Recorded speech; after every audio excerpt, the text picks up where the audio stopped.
value to society? Is it going to alleviate the sufferings of men? Is it going to bring solution to the trouble that the whole world is facing right now? If the answer is yes, as Christians, it is compelling upon us to take a second look at it. That's why this whole thing has been put together. I believe that it's a great thing. I believe that, this is something we need to do. We need to hear the body of knowledge as science will give to us so that we can have understanding and then change our mind. Incidentally, Desmond Ford was the one who said, a wise man changes his mind sometimes. And I had copied his quotation down only to open Facebook to see that Chagwa has put it out there. I said, a wise man changes his mind sometimes, but a fool never. He says to change your mind is the best evidence you have one. To change yours is the best evidence that you have one. Praise God. So, it's a little bit disappointing. The turnout has not been what we had expected. But hopefully, as we get along, people will show. But I think that this exercise will open eyes, give us appropriate, knowledge, information, bring us to a place of understanding so we can take decisions that would move us forward. My time is up, but let me say this, I remember reading through some materials when the measles started and the measles vaccine was to come. A lot of conspiracy theories came to the point that people in Africa will not go for the vaccine. So we have a lot of underdeveloped kids, malformed children. The vaccine was available, but they will not put their kids to. Not too long ago, even here in the north, polio vaccine, all kinds of things were written. We need to have information. Today, knowledge is available. Nobody wants to put their kids through that type of pain when there is solution to measles, when there is solution to polio. Praise God. Thank you so much.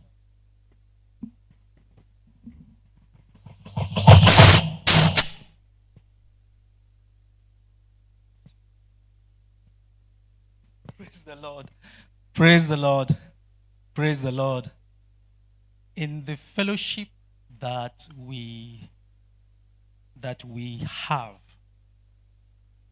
and that we share together as men of honor of this noble assembly, we find this a reasonable service to come together like this in a way that is consistent with the vision of this fellowship, to bless, to share, to gather together as unto the Lord, to sharpen each other, to strengthen each other, and as Pastor says, to apprehend the body of knowledge that can help us grow in our faith life.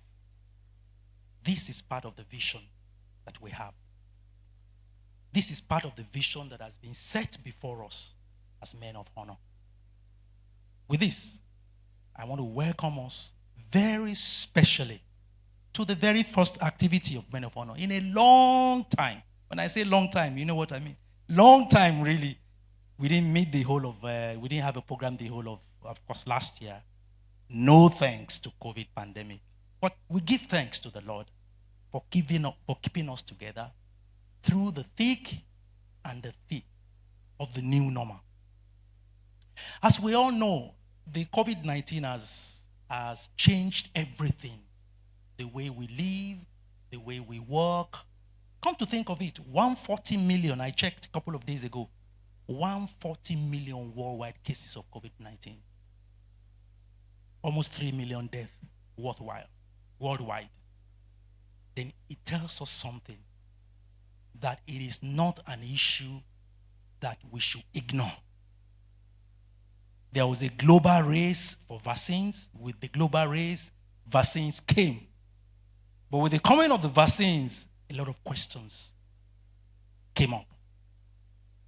And this is part of the questions that we want to interrogate this evening, to bless us, to give us knowledge so that we can take informed decision whether to take or not to take. And that is our choice. And you know, the guest speaker that we have today, our Vice President, Brother Tony, is coming to formally introduce the speaker to us. But let me just say this very quickly. This brother is not just a medical doctor. He's an expert and a frontliner in one of the world's epicenter of this pandemic. So we can't even have it any better in this local assembly, as humble, as noble as we are. This is somebody who combines a wealth of knowledge and experience on the field. And he is also a believer and a minister of the gospel. So all the dimensions, the signs of it, the faith of it, we are going to be blessed with it this evening. And I know we're going to be truly blessed of it. I want to thank Pastor always for his patience with us, for supporting us, encouraging us. And I will really want to invite our Vice President, Brother Tunde, to come and formally introduce the speaker. Thank you and God bless. Thank you, Prof. It's my pleasure to introduce my friend and my brother, Dr. Moronkeji Fagbemi, MD, FASAM. Back in school, we used to call him Stephen, so I have to get used to calling his Nigerian name. Dr. Moronkeji Fagbemi is a hospitalist and an attending physician in the departments of medicine and psychiatry at the Bronx Care Health System, Bronx, New York, where he's presently the unit chief of the inpatient detoxification unit of the Life Recovery Center. He's an assistant clinical professor of medicine at the Icahn School of Medicine at Mount Sinai. He received his medical degree from the College of Medicine at the University of Lagos, Nigeria, then completed his residency training in internal medicine at Harlem Hospital Center, New York. He has since then been practicing for almost 25 years in New York.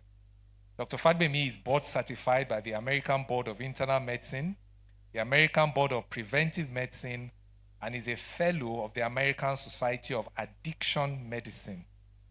He teaches and supervises medical students, internal medicine and family medicine residents, as well as psychiatry residents and fellows. He has lectured and published in the field of medicine and addiction. He is the director of Christian education at his home church of Christ Life Ministries, Brooklyn, New York, and is married with 3 adult children. So, ladies and gentlemen, it's my pleasure to welcome Dr. Moronkeji Fagbemi. So, Stephen, you're welcome. Please take it on.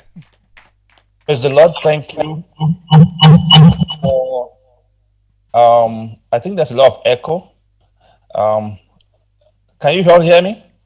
Yes. Okay. I still think there's some echo there. Thank you very much for inviting me. Now, I want to, first of all, acknowledge the apostle of the ministry, Pastor Apostle Israel Abam, and also his wife, and Pastor Mrs. Dorcas Abam, the shepherds of this great assembly. We thank God for what God is doing in your lives, and the grace that God has given you, God will continue to expand it in Jesus' name. You are well appreciated. I also want to acknowledge the president of the Men of Honor Group, Professor Adibambo Adewokwe San, for his leadership and also for the leadership of the Men of Honor. It takes great men to put this together and to know what to have an understanding of the times, as the Bible says. And lastly, I want to thank my dear brother, friend, colleague from College of Medicine, way over 30 years that we've known ourselves. And That's Dr. Tunde Shegun. Thank you for inviting me, making this instrumental. God will richly reward all of and bless you. Today we'll bring today I would try as much as possible to focus more on the vaccines, but I will want to begin by sharing a little bit about the coronavirus itself. And because when we understand it, then we understand why the importance of vaccines and where vaccines play in helping this pandemic. So I'm going to start sharing my slides soon, and bear with me for some few minutes.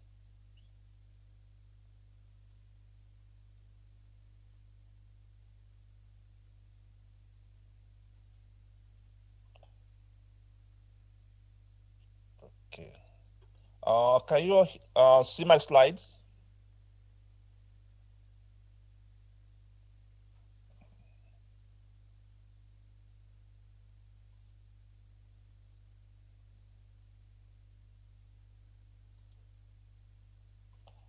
Yes. Okay. All right. Yes. So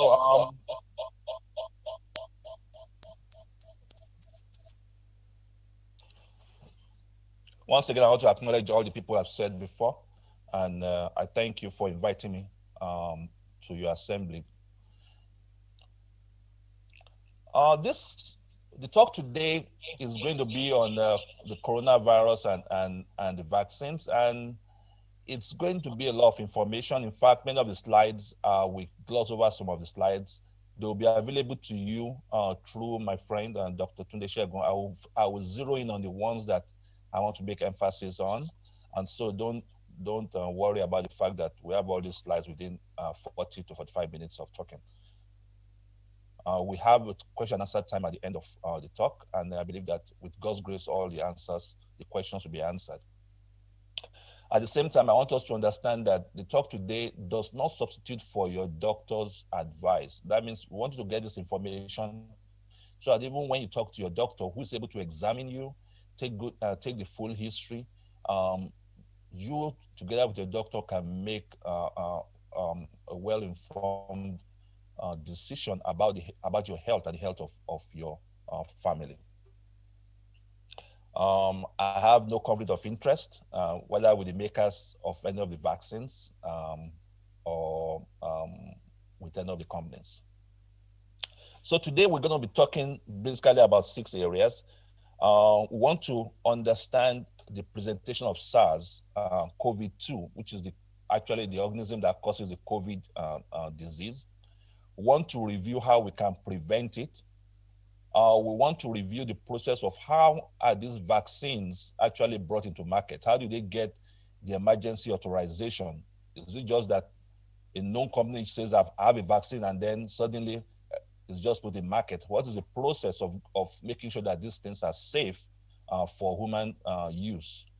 We're going to review presently the approved vaccination, and I'm going to talk in terms of the ones that are approved from the US, but I'm going to talk about AstraZeneca because I know that's what we're giving the patient population in Nigeria. So we're going to talk mainly about 4 vaccines. Then we'll review individuals that are eligible for the vaccine, and then we'll conclude with talking about the myth and the misinformation about the current vaccines. All through the talk, we'll be dealing with some of the myths, hopefully answering some of the questions about myths and misinformation. So basically, that's how we're going to go. So what is COVID-19? What is corona? You heard, oh, someone has got the corona and etc. What does it mean? Well, the coronavirus pandemic is a global outbreak. Okay, and well, the coronaviruses are not new.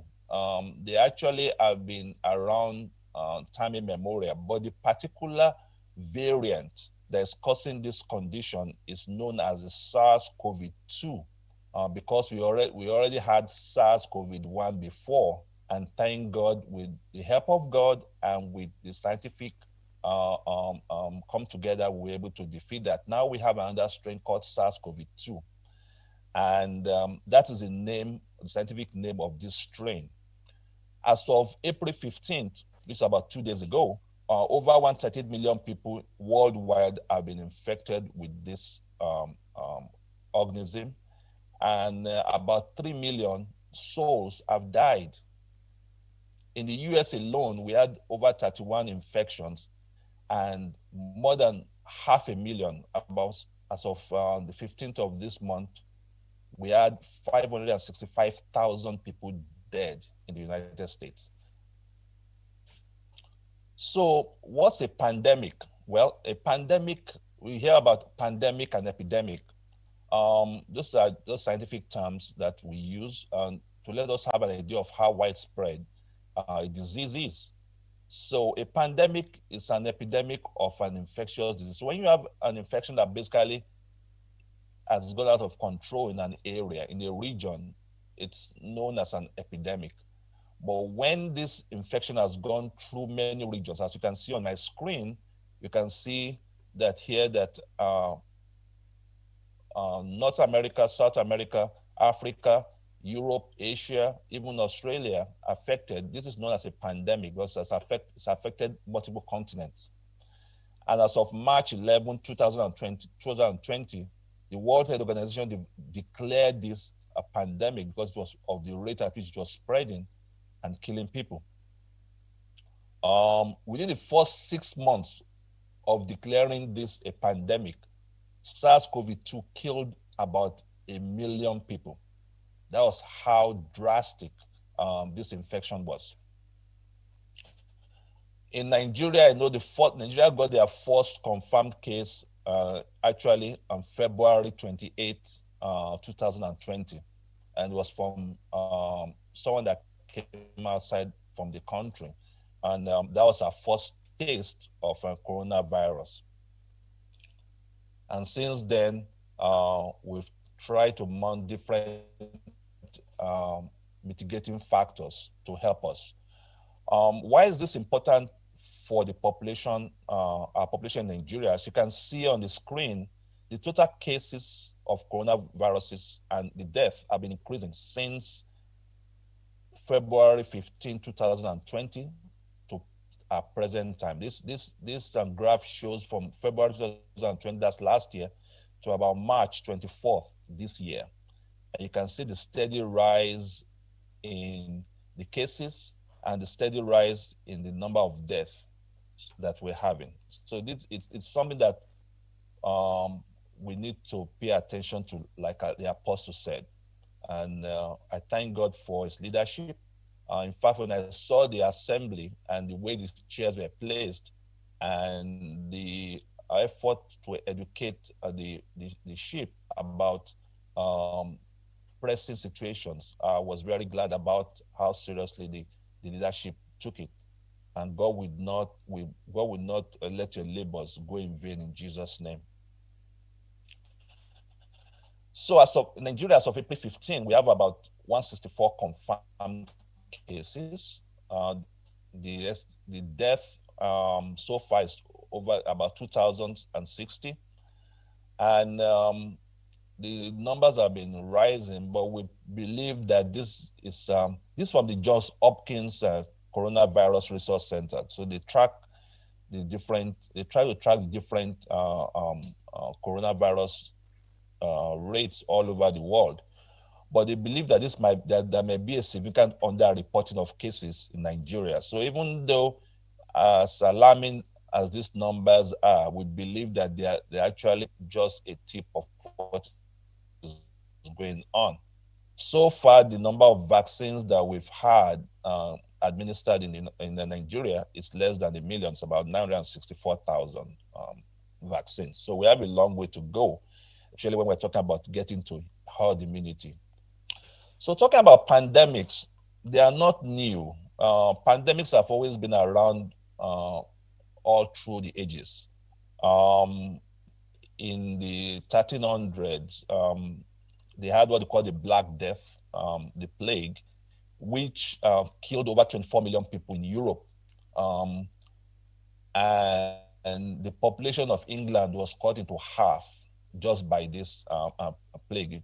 The diagram you see there are people actually dying on the street. It got so bad that once you got the plague by Monday, by Friday you dropped dead already.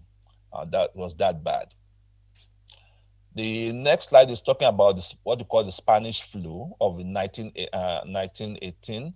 And the numbers I want you to put to focus on is the fact that this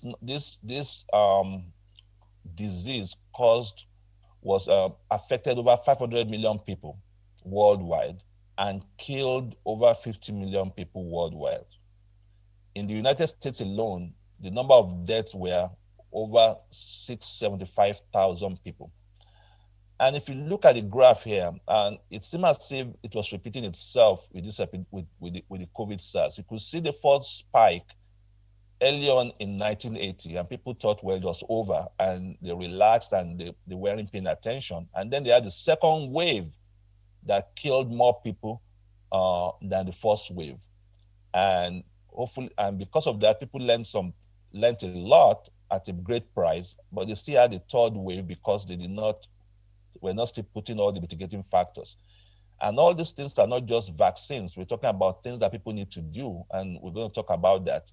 Vaccine is just part of, I'll call it the aircraft carrier of dealing with COVID SARS, but there are other things that go hand in hand with the vaccine that will make us be able to defeat this Goliath of a disease.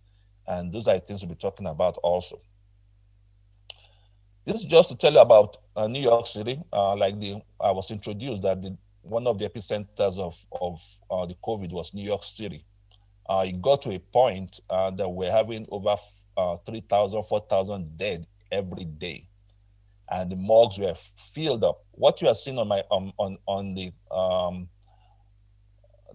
the picture there are the fact that hospitals had to get mobile shift morgues to keep dead bodies. Was that bad. And you could see this just one hospital having about more than 8 makeshift morgues, and this is where the bodies were kept temporarily until they could be taken care of respectfully. That's how bad what we're dealing with. But we are not left alone. The scripture tells us, also lets us know that pandemics have been in the Bible. If you read Jeremiah 9:20, it talks about death has come into our windows. It has entered our places to cut off the children from the streets and young men from the squares. Psalm 91 talks about, it's a great psalm of protection, but also gives us an idea of what the people of God were looking up unto God to protect them from. He was talking about the fear that will not fear the terror of the night, nor the arrow in the day, or the pestilence that stalks in darkness, and the destruction that comes at noon. So we've seen now that pandemics have also been seen in the Bible. But we have good news. Bible says in John 16:33 that this is have spoken to you, that in me you might have peace. Yes, in the world there's a lot of trouble in terms of what is going on in different things going on, including the pandemic, but we have peace with our Lord. John 3:20, John 1 says, "Beloved, I wish above all things that you may prosper and be in good health," and that's what we should hold on to as we continue all these mitigating factors. Now, going into the talk more. After going through some of the data on the hospitalization, we found out that a study that was conducted showed that 2/3 of people that were hospitalized in the United States, and this also happens to follow in many countries, had 4 things in common: obesity, diabetes, hypertension, and heart failure contributed to 2/3 of COVID hospitalization in the United States. Those were also of increased risk are many. Some of them have outlined their patients that had cancers, chronic kidney diseases, those that had heart conditions, heart failure. Um, Pregnancy is actually a risk factor. Um, Sickle cell disease, um, history of strokes, neurological conditions. The list goes on and on, but I just have some of them listed here. Those people have increased risk for severe COVID illnesses. So how is coronavirus transmitted? We need to know that so we can understand mitigating factors. So it's coronavirus, SARS-2 COVID-2 is spread by mainly three ways. The main way is through droplets.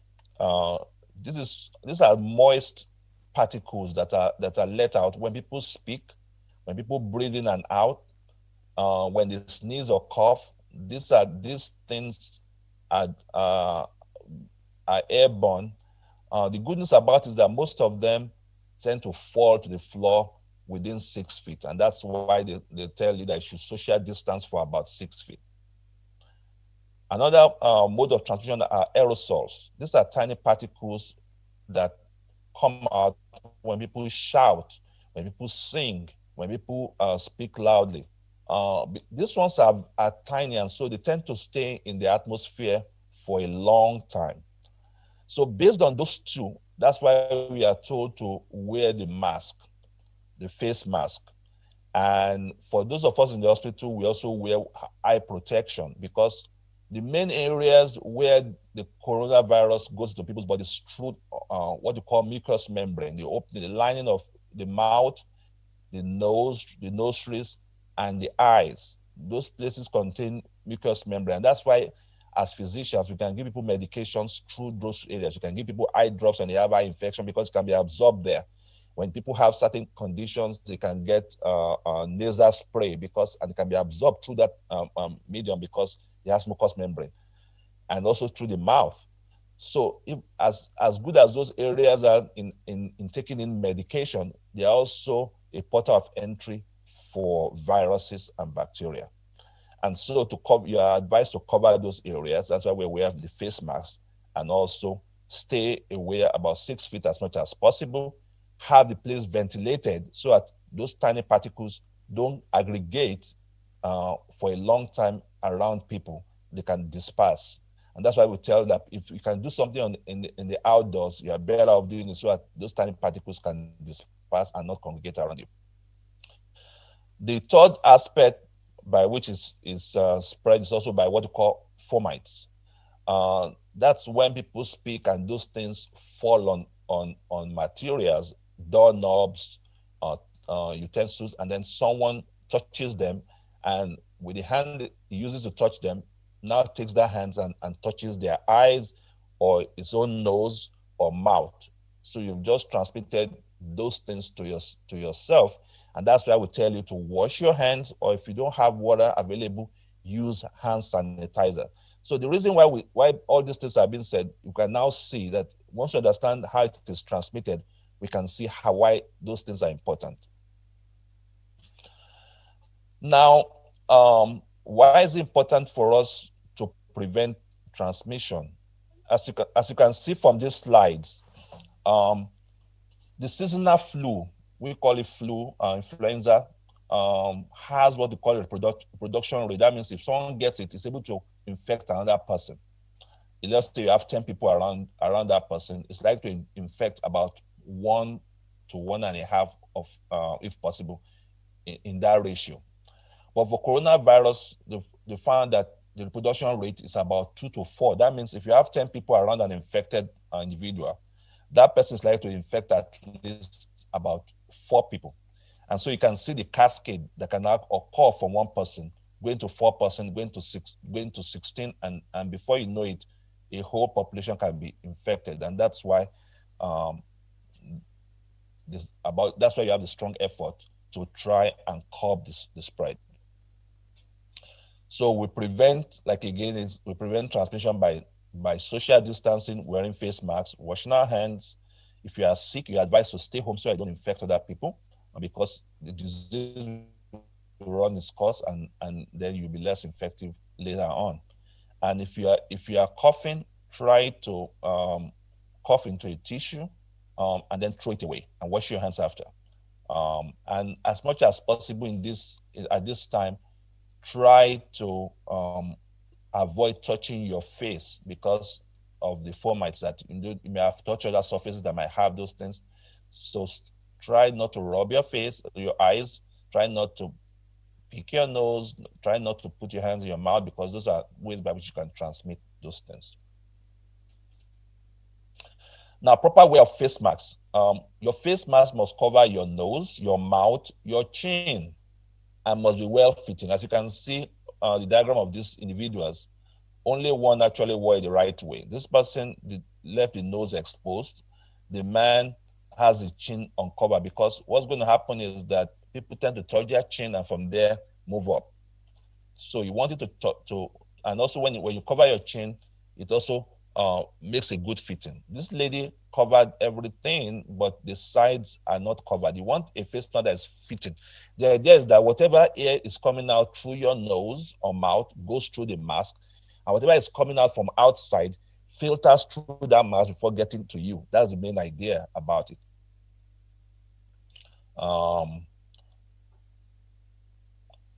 And use of face masks, I know some people have said some misinformation about it, but actually did not start from CDC, that is the Center for Disease Center for Disease in America.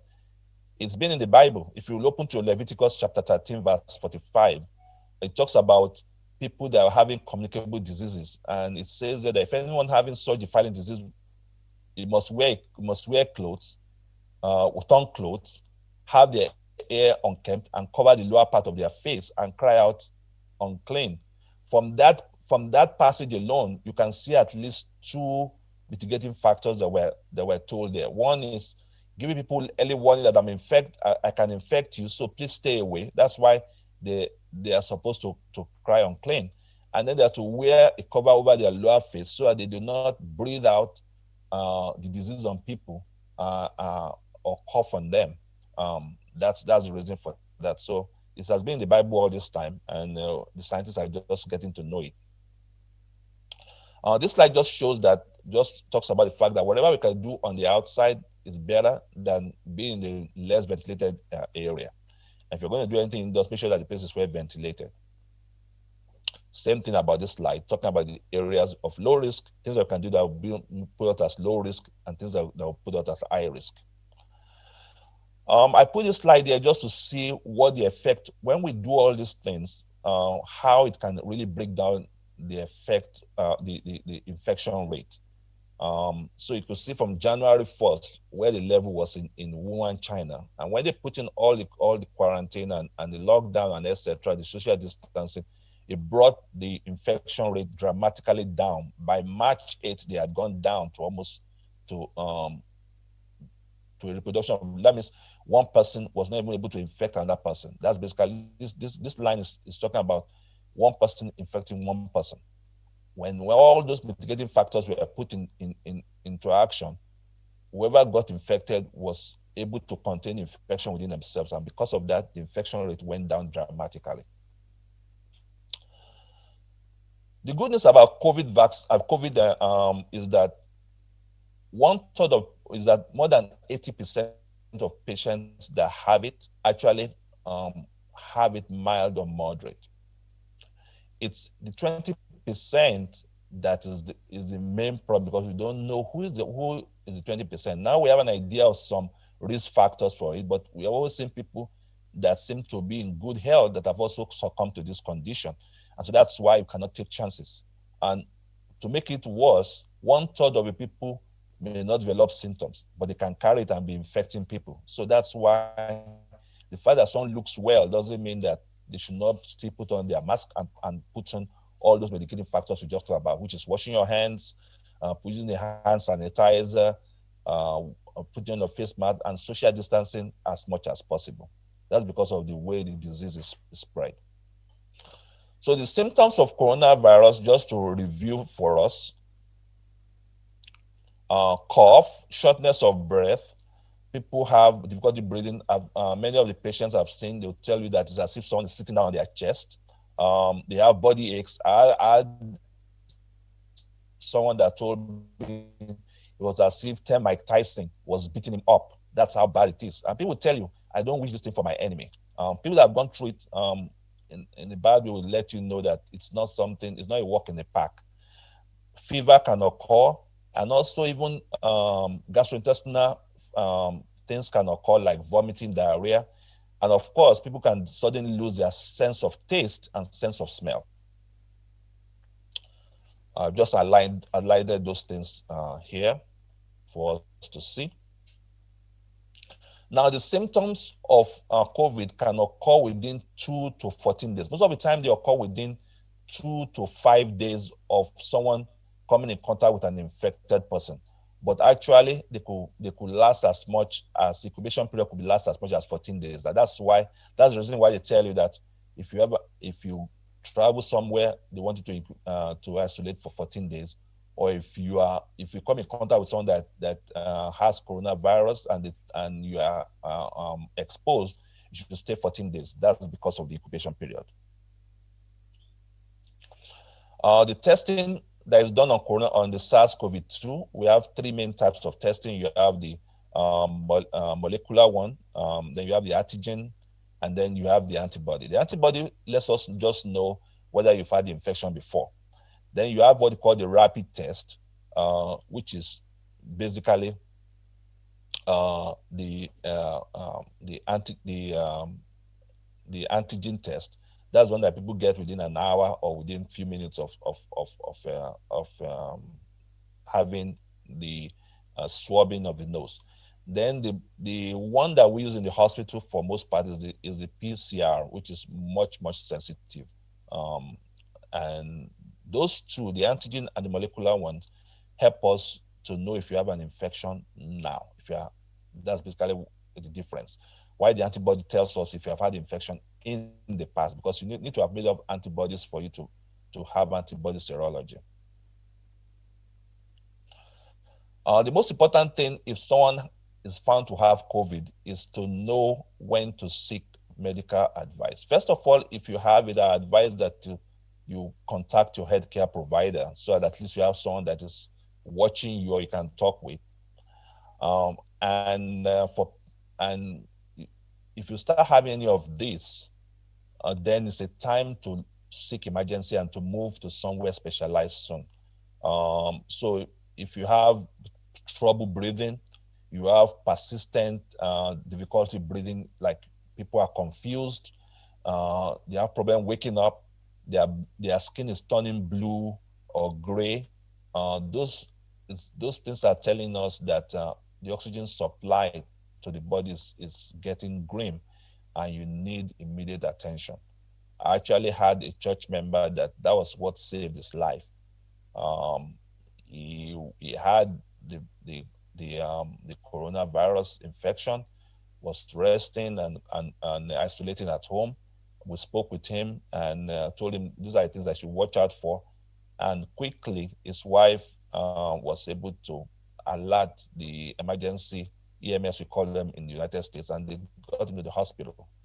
If he had not gone that day, it would have been something different. And even with that, he battled in the hospital, and we thank God he's alive. He actually came to the church to give thanksgiving and etc. So these things are deadly, and you need to pay attention. If you are fortunate and you have what we call a pulse oximeter, this is a device, there's a homemade device that you can have. You just put your finger there, it tells you the amount of oxygen you have in your body.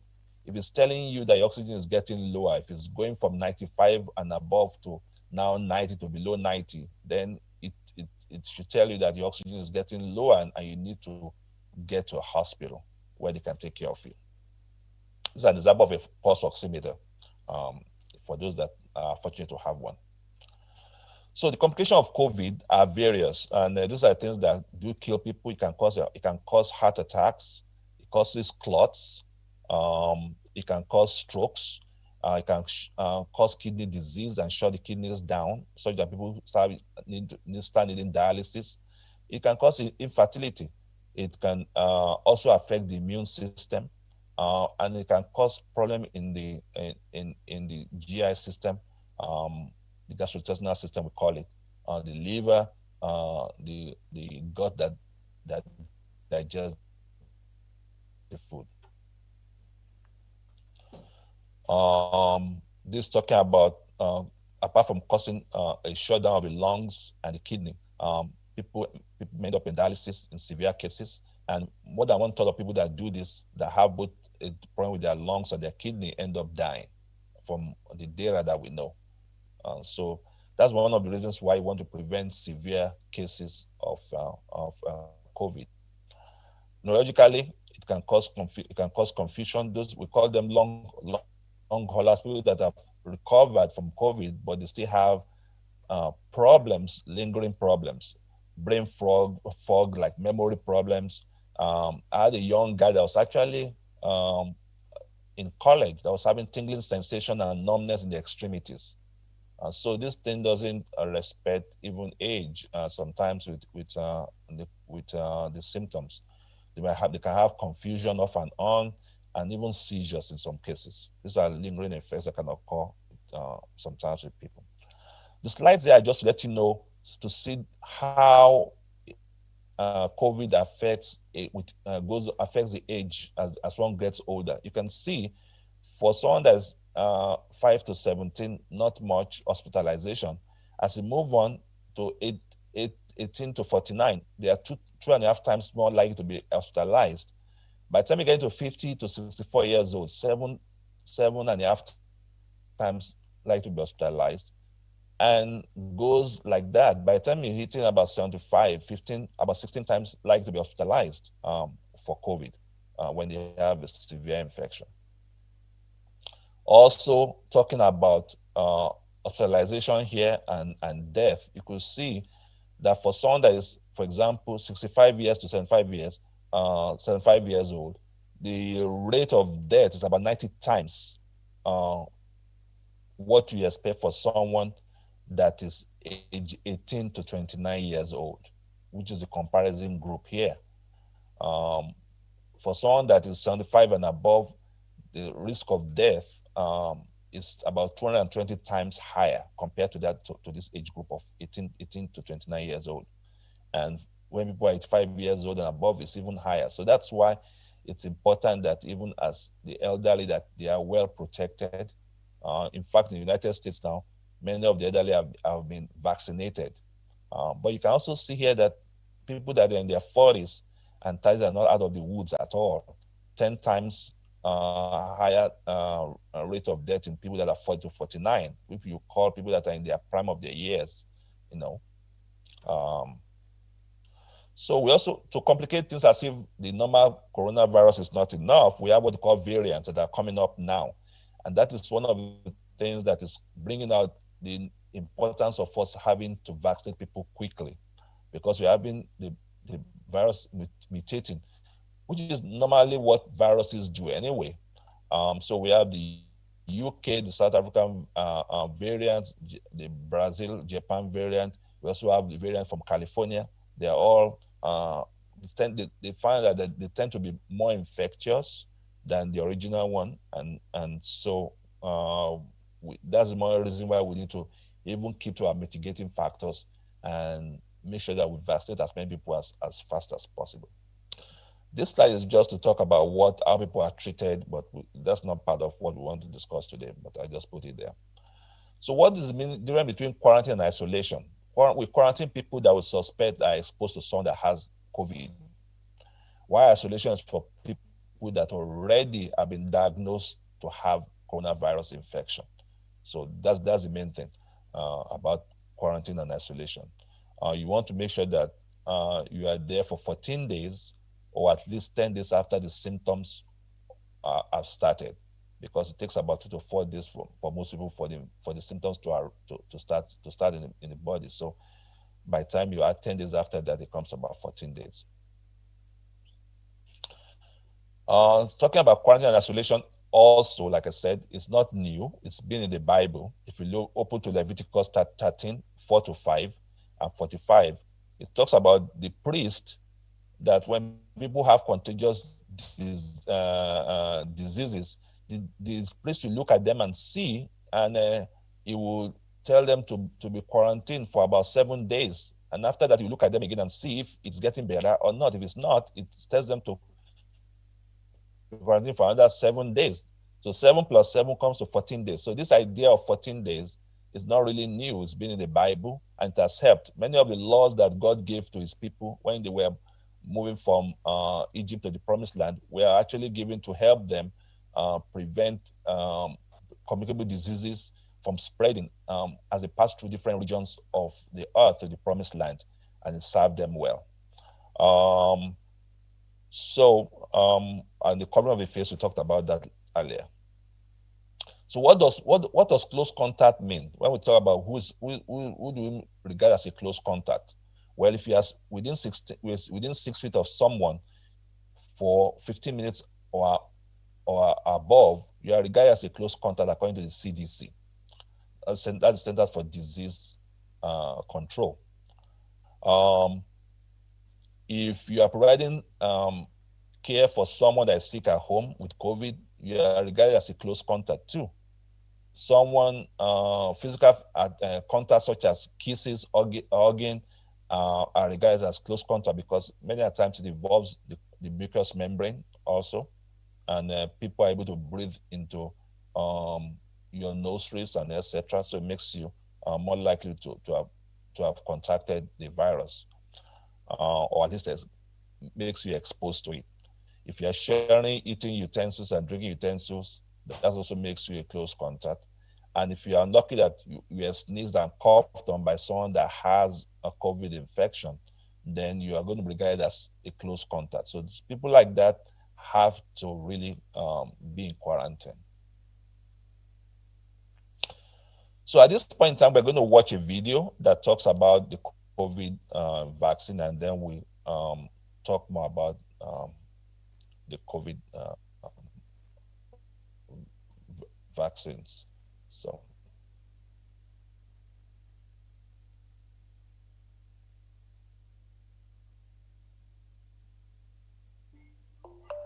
This is the new one-dose COVID-19 vaccine from Johnson & Johnson. In early March, more than 6,000 doses were supposed to be shipped to the city of Detroit, Michigan. But the mayor said, no thanks. Moderna and Pfizer are the best. And I am going to do everything I can to make sure the residents of the city of Detroit get the best. He was referring to these numbers, the vaccine's efficacy rates. The vaccines from Pfizer, BioNTech, and Moderna have super high efficacy rates, 95 and 94%. But Johnson & Johnson, just 66. And if you only look at these numbers, it's natural to think that these vaccines are worse than these. But that assumption is wrong. These numbers are arguably not even the most important measure of how effective these vaccines are. To understand what is, you first have to understand what vaccines are even supposed to do. A vaccine's efficacy rate is calculated in large clinical trials when the vaccine is tested on tens of thousands of people. Those people are broken into two groups. Half get the vaccine and half get a placebo. Then they're sent out to live their lives while scientists monitor whether or not they get COVID-19 over several months. In the trial for Pfizer-BioNTech, for example, there were 43,000 participants. In the end, 170 people were infected with COVID-19. And how those people fall into each of these groups determines a vaccine's efficacy. If the 170 were evenly split, that would mean you're just as likely to get sick with the vaccine as without it. So it would have a 0% efficacy. If all 170 were in the placebo group and 0 people who got the vaccine were sick, the vaccine would have an efficacy of 100%. With this particular trial, there were 162 in the placebo group and just 8 in the vaccine group. It means those who had the vaccine were 95% less likely to get COVID-19. The vaccine had a 95% efficacy. Now, this doesn't mean if 100 people are vaccinated, 5 of them will get sick. Instead, that 95% number applies to the individual.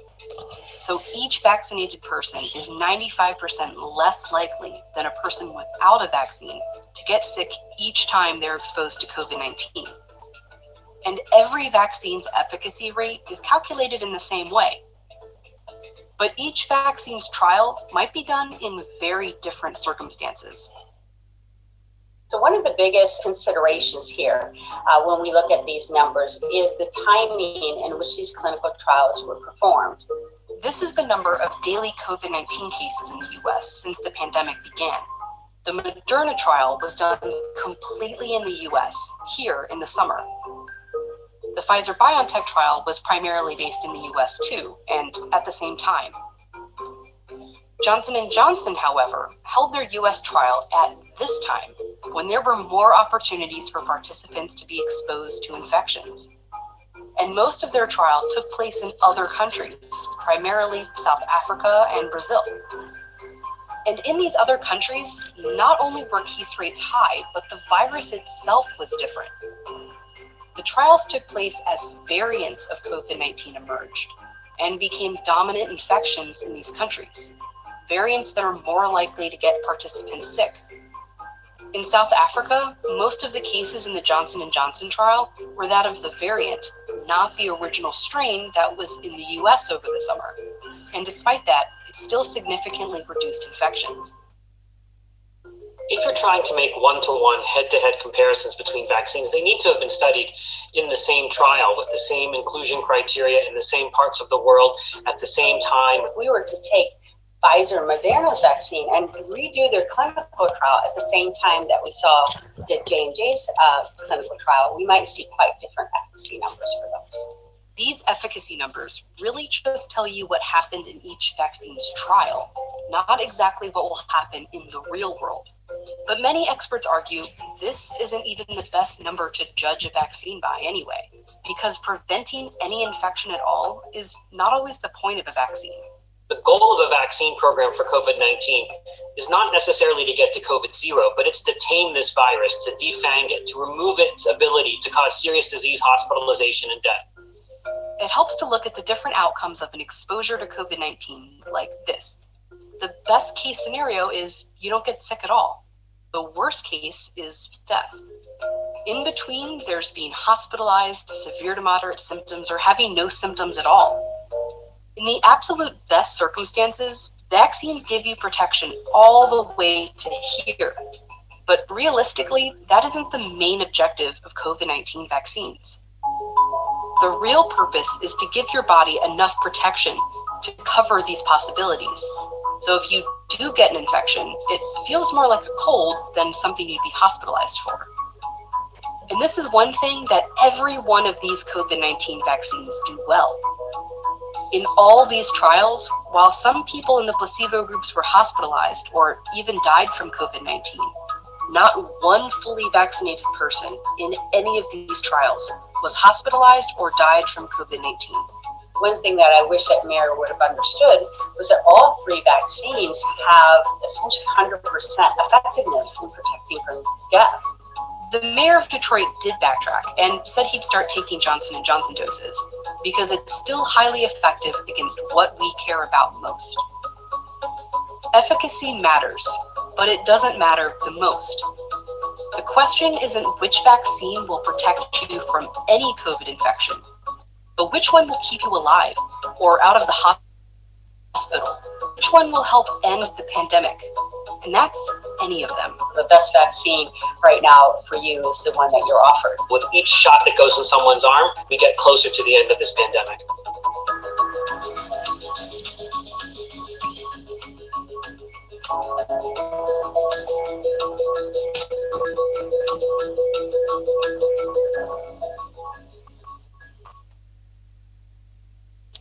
Okay. When we think about the wealthiest families in America, it begins with the Vanderbilts for me. One of the craziest things is that the Vanderbilt family had more money than the U.S. Treasury. I mean, think about that. That's such an amazing amount of money. Okay. I'll be with. Let me just. I'm having some technical difficulties. I'll be right there.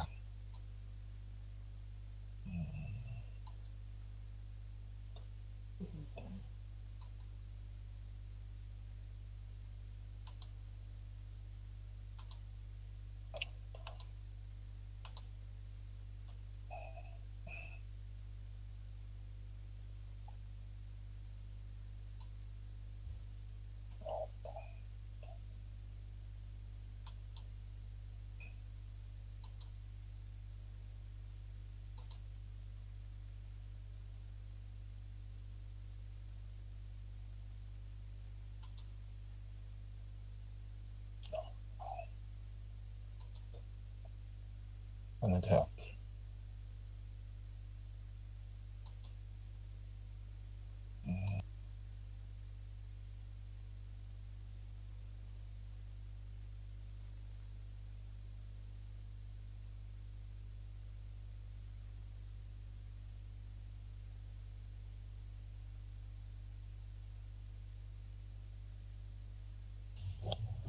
I'll be with you. I'm having some tech difficulties. I will resume.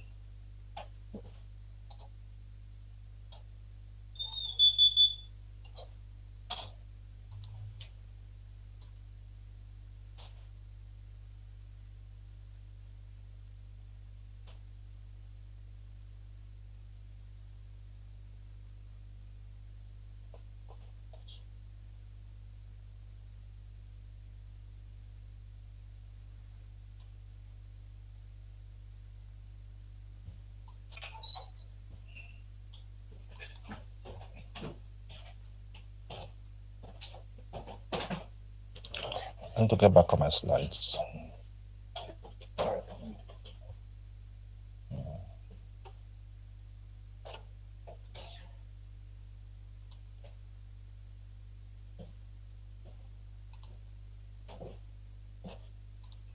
No.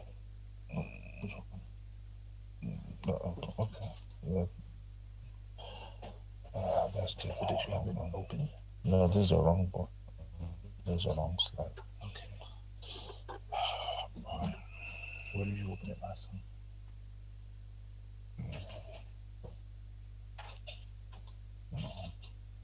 Okay.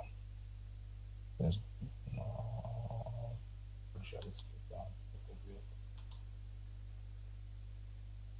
That's not there. Did you save it in an email? I saved it in. This is the wrong one. Anyway.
Can you hear me?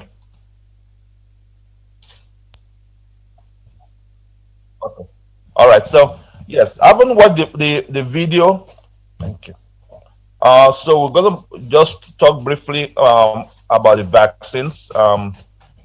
So vaccination is not really new, like the apostle said. We've had vaccines for different conditions caused by viruses and bacteria, and I just have a list here.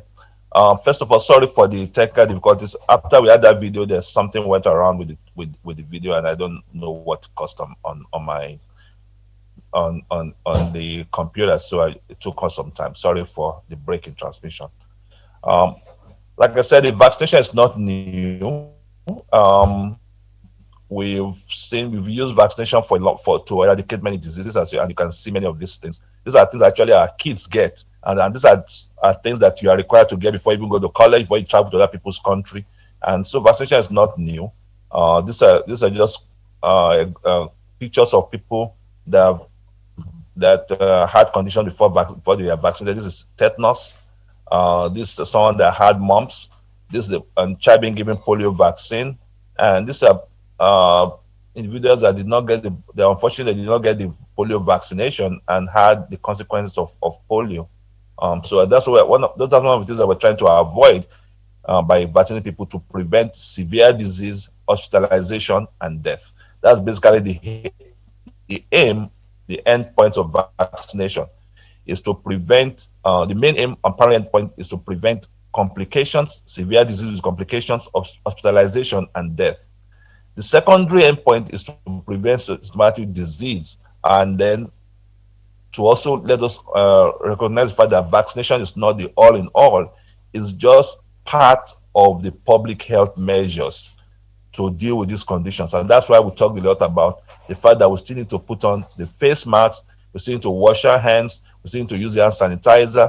All those things are needed until we get to the point whereby we call herd immunity, whereby we're able to eradicate the disease. Then we'll not need all those other ones anymore.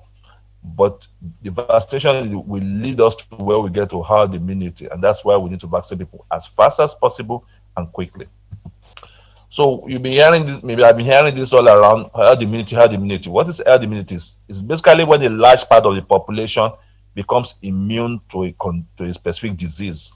And really, you don't have to have vaccinated everyone for you to get herd immunity, but based on the rate at which the virus reproduces, one can calculate how much of your population will you need to have immunity for the whole population to have had herd immunity. And so if you look at the concept of herd immunity, this slide in gray are those that are at risk, and you can see that these infected people are basically infecting everybody. Now fast forward to a community that has herd immunity, whereby these are the infected people, but these guys have now herd immunity, the guys in blue, and because of that, they're able to contain this infection here instead of it spreading to those people in gray that are at risk. So that's basically what herd immunity does. It basically helps you to contain a disease, such that once people have gotten infected now, in about 14 days, the infection will have fizzled out in them, and they will become immune, at least for some time. And by the time they get vaccine, they actually have extended their immunity, and they too become immune. So the idea is that if you have a lot of people immune enough in the society, then you can actually curb the disease. So how do we develop vaccines? Vaccines go through at least 3 phases before they are given authorization to be used in human body. We call it, there's first of all the preclinical stage, whereby you determine whether this thing can work, this substance can work against the organism. So I tell people there are many things that can kill the coronavirus, but are they safe for you to take? So, well, first of all, you do in the laboratory to find out whether this thing can actually kill coronavirus. Well, if you can do that, then you're now going to what the phase, the 3 phases. Phase 1, you get a small group of people to receive a trial of the vaccine. What are you trying to check there? You're trying to see whether it is safe. Then there's a phase 2, whereby you give it to a larger number of people, and now you are trying to see, is it safe and also efficacious? And then you now go to phase 3, where you use thousands of people, and you're also checking to see whether is it safe or is it efficacious. For example, bleach can kill coronavirus. In fact, we advise you to use bleach to clean the surfaces so it can kill coronavirus. But is it safe for people to use? No, you can't inject bleach to people because you kill them. You don't like a coronavirus, but you kill the person that has the coronavirus, and that's not what we want. We want the vaccine to be able to kill the virus without harming the individual. This is a diagram to show what we meant. So there's a preclinical phase, then there's a phase 1 whereby you use at least 20 to 80 people to find out whether the drug is safe to use in humans. And then phase 2, you have to use at least 100 to 300 people. And then phase 3, you have to use at least about 3,000 people to find out that this drug is safe and efficacious. Once that is done, then you submit your data, your raw data, to the different bodies. In the case of the United States, you supply them to the Food and Drug Administration, and theirs will be reviewed by the CDC, by experts from the National Institute of Health, and then they also have individual independent board of scientists that come along. So there are at least 3 different bodies that look at this raw data and see if it's actually true, and whether the conclusions are actually true, whether the test was run well, whether the vaccination was done the right way, or people were cutting corners. All this will be checked. And then when all that is done through and they find that the conclusion is actually so, then you'll be given what they call an emergency authorization for you to use it in patient care. And then there's what we call the phase 4, which is what we are doing right now. And that's what we call with every vaccine. When you have given the license for it to be used, then you monitor and see if there are any other thing that was missed during the 3 phases. Because during the 3 phases, as you can see, the amount of people that the vaccination was done was in the thousands. Now you're going to talk about millions. You're going to find out, is there anything happening after we vaccinated 1 million, 2 million, 3 million?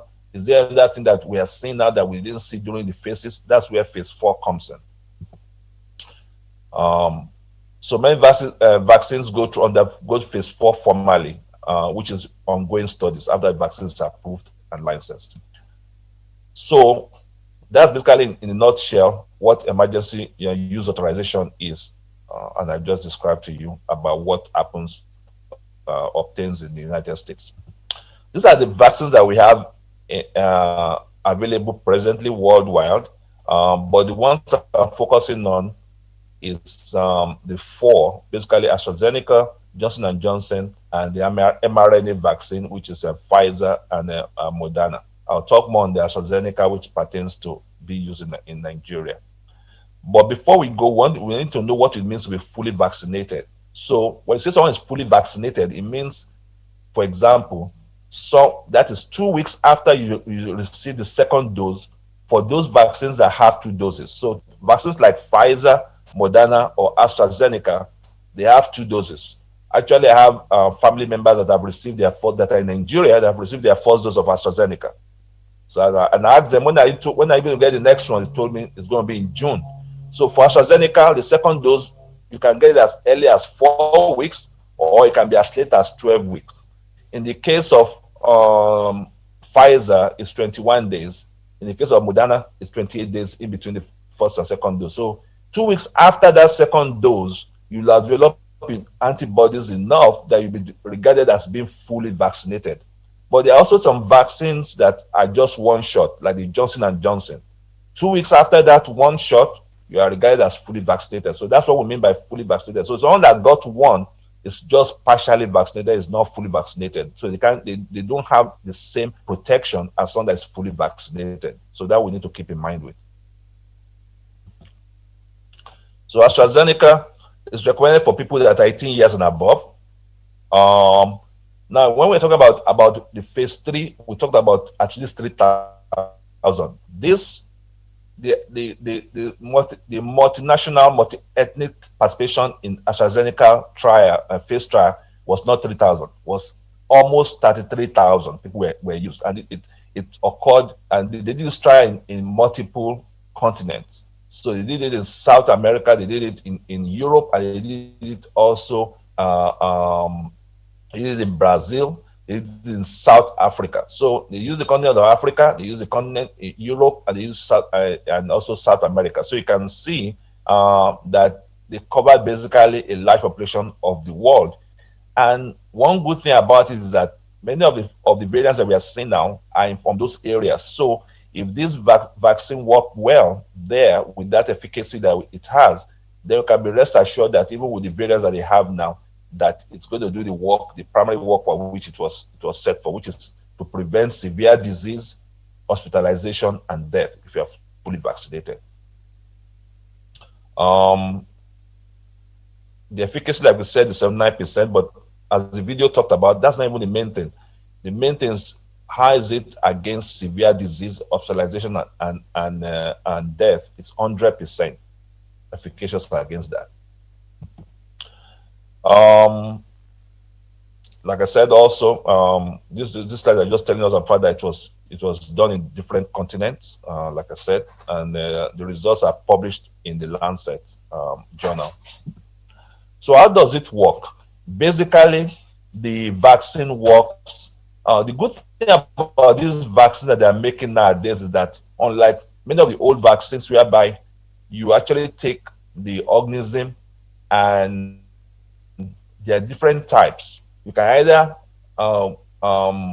destroy the organism, which will, or maim the organism so that it becomes kind of broken down. It's not as active as it's supposed to.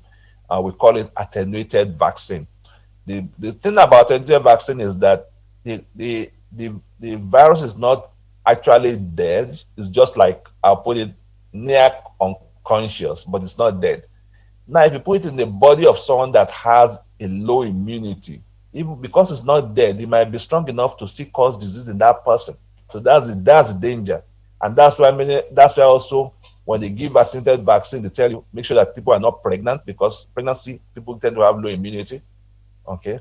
And also be aware that patients don't have immunodeficiency. If they're using steroids for different diseases, whether it's for lung disease, for bone disease, or even asthma, if they're on prolonged steroids, then the immunity may be reduced, and that vaccine, the virus may come alive instead of using it for the body's protection.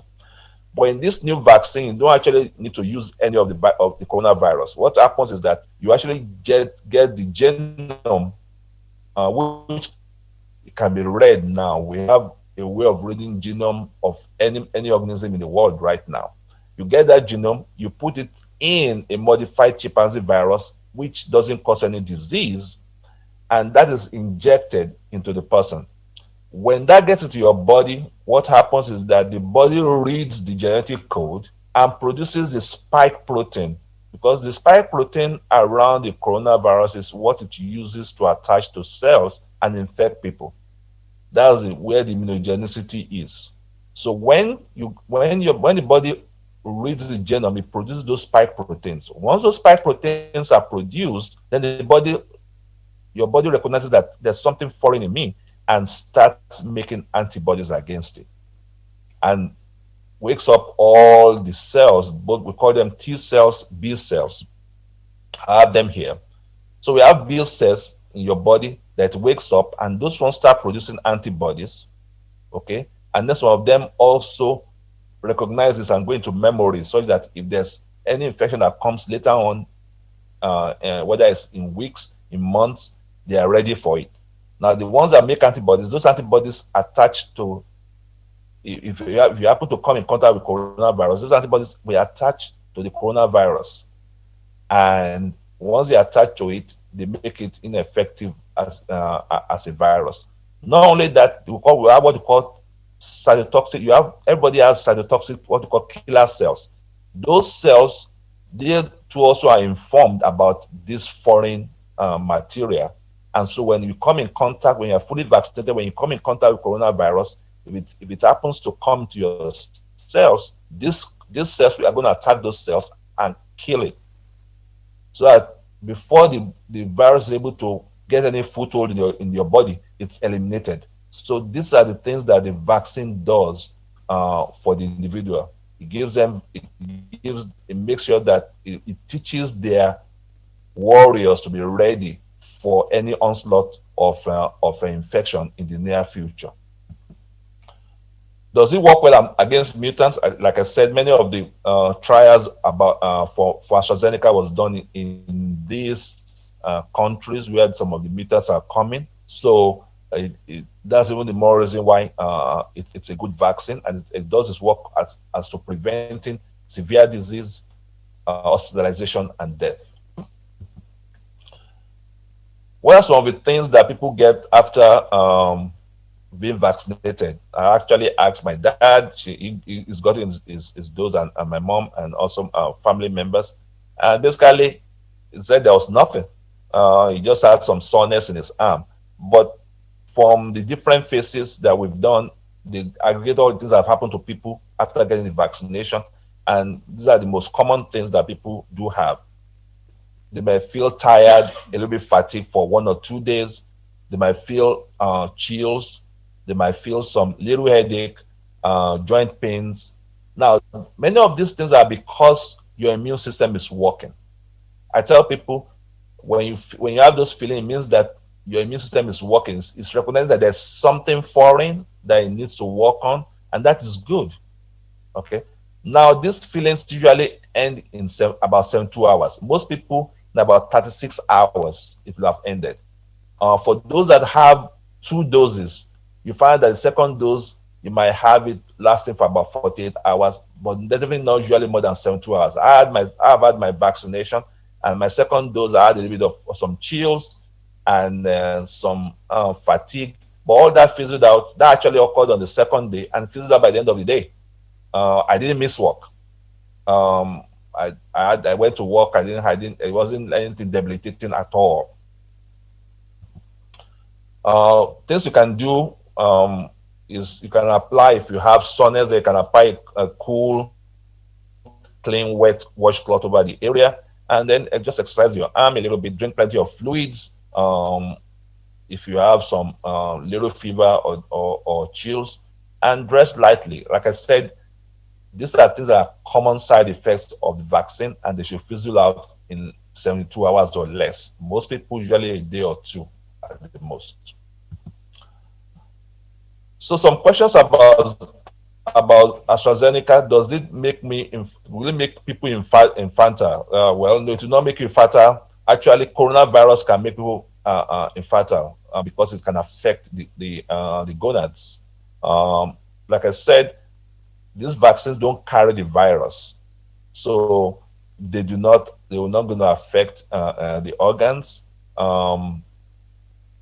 And there was no any showing of antibodies that was turning on human cells and causing them to be infertile.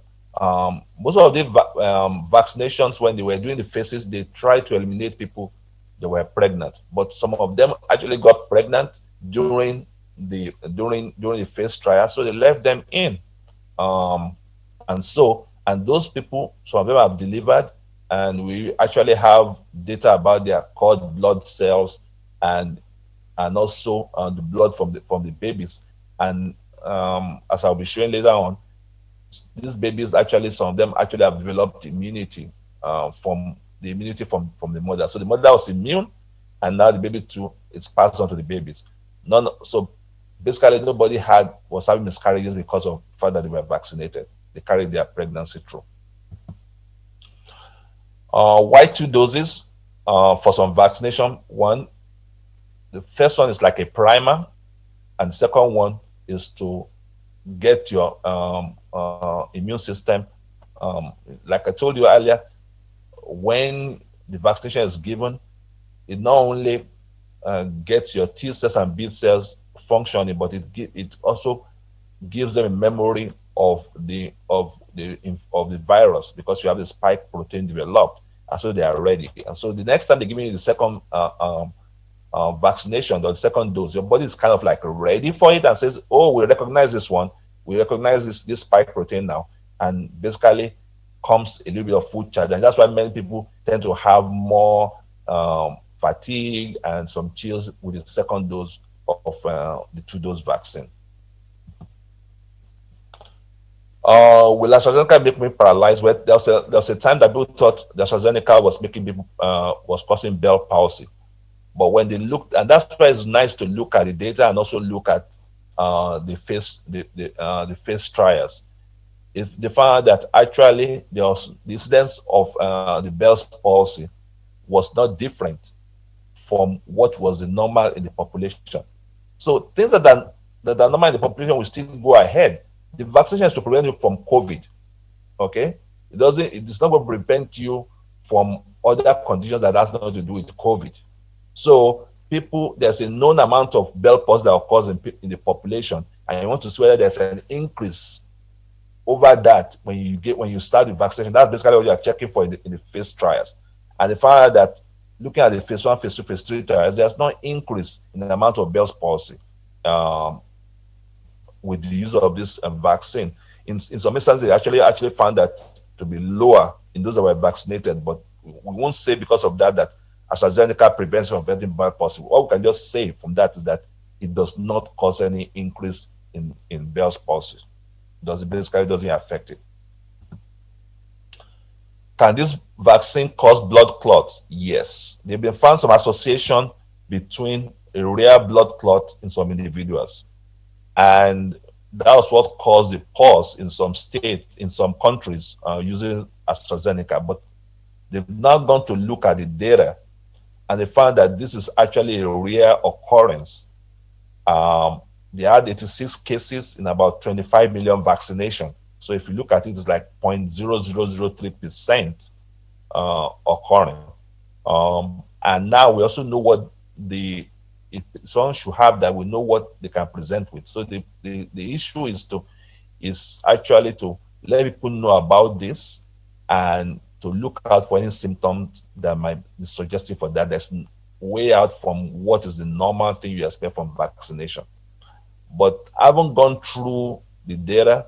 The European Medicine Agency and the World Health Organization have now concluded that that is very, very rare, and the benefits of vaccination with AstraZeneca really, really outweighs this rare blood clot that can occur with the vaccination.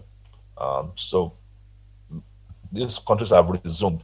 What they just advise is that the physicians to let people know what to look for, like shortness of breath, persistent chest pain, if there's swelling in the legs, if there's persistent abdominal pain, or if they're having a persistent neurological symptom like blurry vision, headaches, not just simple headaches that occur with getting vaccination that fizzles out after 24 hours. You're talking about everything that's persistent for days, that's new, or tiny blood spots under their skin that stays. And we're not talking about the one at where they gave you the injection. We're talking about at areas different from where you got the injection that's persistent. If you are seeing any of that, they advise that you see your doctor about that. I actually had someone from church that got Johnson & Johnson and was a little bit curious about what was about blood clots. And he went to the doctor. They just did some blood tests on him, and he actually showed me. And his platelet was fine. We know what to look for. We know what to look for to see if someone's having clots. They did some blood tests on him, and everything was fine. I told him, see, your doctor, everything's fine. That's why your doctor said you should not worry. If the blood test shows that you are forming a clot, then they know what to do about it. So once people know what to look for to see if something abnormal is going on, and to inform the healthcare provider, then this actually mitigates even the death that might come from such rare occurrences. Again, the risk of developing a rare blood clot from COVID-19 is about 8 times. One of the ways by which COVID-19 kills people is actually like it forms blood clot. So that in the lungs, for example, even if you are getting air into your lungs, there can be good exchange of the air that you're getting, and the air can get to other tissues of your body. So it's 8 times with COVID than with any vaccine, definitely from that AstraZeneca may produce. This also table showing you what is the risk of any blood clot that might be associated with AstraZeneca compared to what your risk of being admitted to ICU for COVID, and with the different ages you can see. And this is talking about if the incidence is 2 times of if the incidence is 2 in 10,000 per day of infection.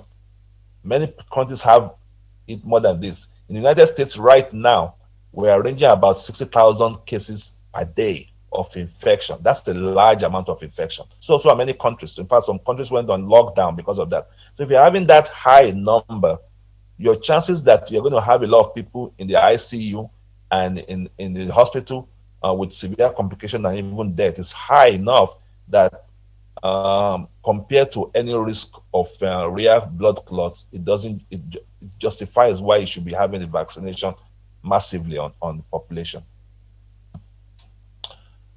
This slide is just to let us know about this is not an exhaustive list. There are more countries that have started back on AstraZeneca vaccination after the initial pause. But just to let us know that France is using it back now, Germany is using it back now, Canada is using AstraZeneca back, United Kingdom is using it back, Ireland is using it back, Italy is also doing that, Spain. So people have gone back after looking at the data and they have looked at if it's okay for us to use the AstraZeneca vaccine. Any possibility of severe allergies, that's why when you have the vaccination, they observe you and will not take care of allergies. When you go for the vaccination in the United States, for example, you'll be observed for 15 minutes. If you have history of allergy before in the past, they hold you for about 30 minutes. Most of the allergic reactions that have occurred when people take vaccination has occurred between 7 to 17 minutes. So just out of abundance of caution, they actually hold you for 30 minutes to make sure. Okay. So, and if any of that happens, they always have kits there that they give you an injection and that takes care of it. So that should not be a problem.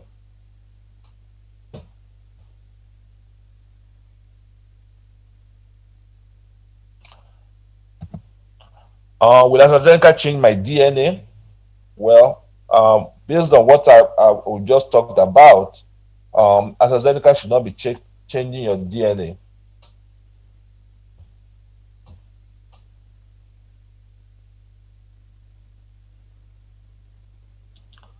Should not be changing your DNA at all.